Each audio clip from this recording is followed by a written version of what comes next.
O Papa Francisco deixou um legado na Igreja Católica. O primeiro pontífice sul-americano ocupou o cargo por 12 anos. E o que vem a seguir? Vamos conversar a partir de agora sobre o futuro da Igreja com o padre Washington Paranhos.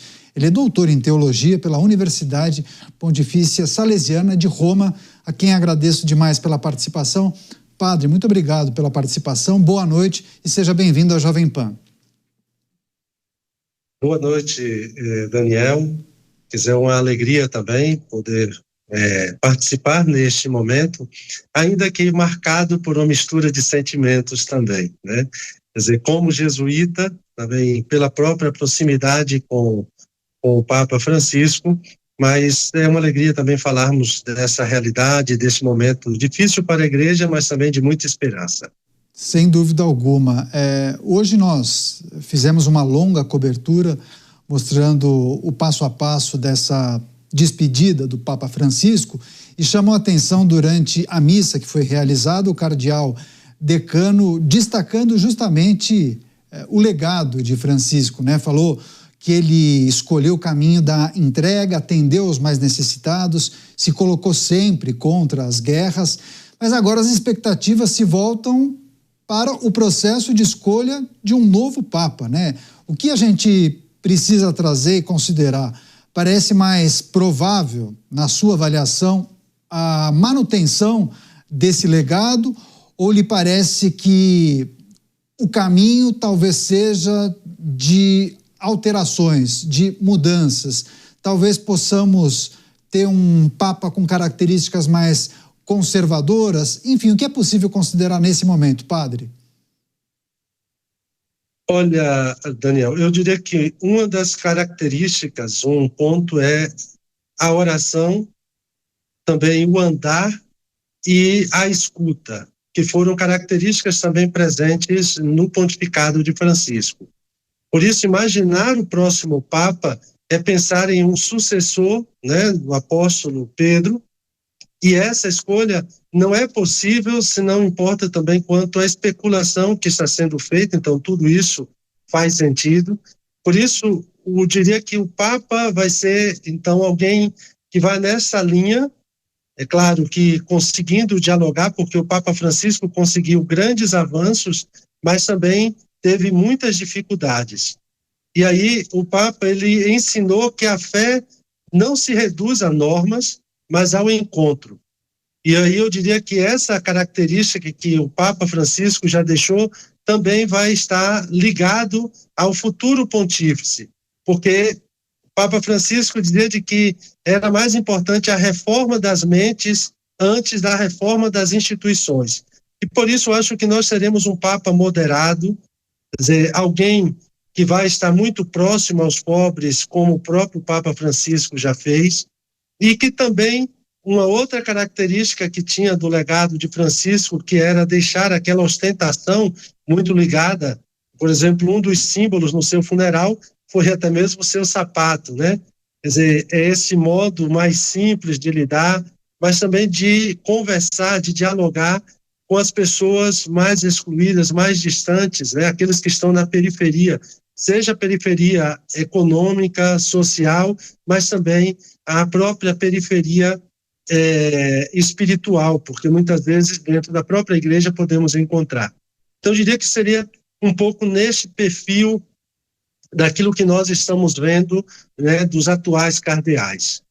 Agora, padre, o processo de escolha do novo Papa, o conclave, deve começar após o dia 5 de maio, e eu tenho acompanhado, inclusive na imprensa internacional, algumas listas, né, as listas de favoritos, que indicam aqueles que poderiam ocupar o cargo máximo da Igreja Católica.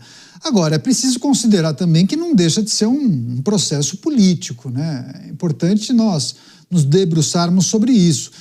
E aí eu lhe pergunto, como um religioso se torna favorito? Quais são os mecanismos e as ferramentas que são usadas, talvez, para que o religioso consiga se promover? Ou, basicamente, a biografia e a dedicação à igreja são os ingredientes preponderantes? Como funciona essa mecânica para alguém ser considerado, esse é favorito? Não, aquele não é. Então, esse último ponto você, de fato, já coloca de forma bem clara. A característica, então, de todos os cardeais é olhar um pouco, a gente diria assim, o currículo, né? Aquilo que ele, então, na vida procurou dedicar, como viveu, a coerência de vida. Mas depois, se você observa os últimos papas, já começando com o Papa João Paulo II, não estavam nessas listas, né? Todas aquelas listas que são feitas anteriormente. O último, por exemplo, Bento XVI, já contava, mas alguns não queriam porque existia muita resistência pelo tempo em que o cardeal Ratzinger esteve também na Congregação da Doutrina da Fé. E o outro exemplo concreto foi Francisco, porque Francisco aparecia, Jorge Bergoglio aparecia no conclave anterior em que Bento XVI foi eleito, e não aparecia no segundo. Agora, é tudo porque eu diria que podem ter todas essas listas, nós podemos fazer levantamento, né, de nomes, porém eu digo que é sempre importante a gente contar com o Espírito Santo. É ele mesmo que vai, então, conduzir.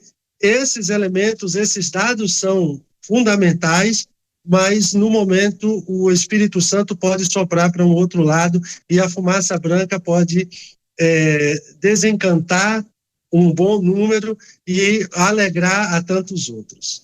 O futuro da Igreja Católica em destaque nessa entrevista com o padre Washington Paranhos, doutor em teologia. Padre, eu peço licença, a advogada, convidada, comentarista da noite, Priscila Silveira, fará a próxima pergunta. Com você, Priscila. Boa noite, padre Washington, tudo bem com o senhor? Uma satisfação. Tudo bem, graças a Deus. Padre, a gente observou que o Papa Francisco, ele uniu muito a Igreja Católica. Como que fica agora esse legado com os fiéis, né? O senhor acha que, vindo esse novo Papa, escolhido através da fé, como o senhor bem colocou, os fiéis continuarão como estão agora, né? Buscando a Igreja Católica, se sentindo acolhidos, né, por essa religião? Então, Priscila, realmente assim, houve um crescimento, principalmente os jovens se identificando um pouco mais com essa postura, esse modo, né? Porque Francisco tinha essa característica de acolher a todos, né? De ter uma aproximação, por exemplo, quem teve contato com ele, Francisco, ele quando te abraçava é como se ele, naquele momento, entrasse também um pouco na sua vida, né? Porque era muito forte aquele momento. Eu diria que a linha daquilo que a igreja tem vivenciado vai manter um pouco essa mesma dinâmica, o crescimento, a forma de descer, né, de ter um pouco mais essa simplicidade. O Concílio Vaticano II falava de uma nobre simplicidade, e eu diria que aqui nós vamos ter um pastor mais uma vez. No início do pontificado de Francisco, alguns europeus diziam, nós precisamos de um pontífice e não de um pastor. E agora todos veem que é muito mais importante um pastor, como Francisco dizia, com o cheiro das ovelhas, do que pensar em um pontífice distante, né, dos fiéis. E eu acho que vai ser essa mesma característica, essa mesma dinâmica na igreja. Agora, padre, existe alguma chance, ou pelo menos você acredita, que nós poderemos acompanhar uma escolha que busque alguma característica inédita daquelas que nós vimos até aqui na escolha dos papas? Assim como Francisco, por exemplo, foi o primeiro papa da América Latina, é possível, existem chances de acompanharmos um religioso de origem africana ou asiática chegar ao papado?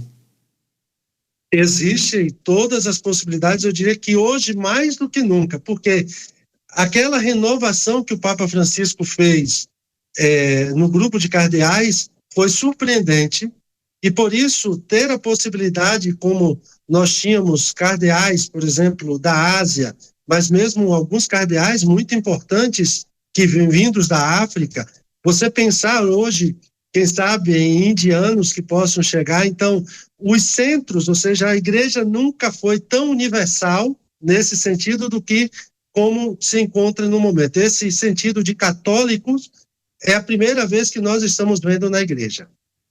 O legado do Papa Francisco, o futuro da Igreja Católica, expectativa para o processo de escolha do novo Papa, assuntos tratados com o padre Washington Paranhos, doutor em teologia pela Universidade Salesiana de Roma, a quem agradeço demais pela participação. Padre, um prazer, viu? Volte mais vezes à Jovem Pan. Boa noite e até breve. Obrigado também a vocês pelo convite e por essa participação, e vamos nos manter aí vigilantes, atentos para vermos o futuro, como é que vai ser nos próximos dias também. Muito obrigado. Boa noite também, boa noite para vocês. Boa noite.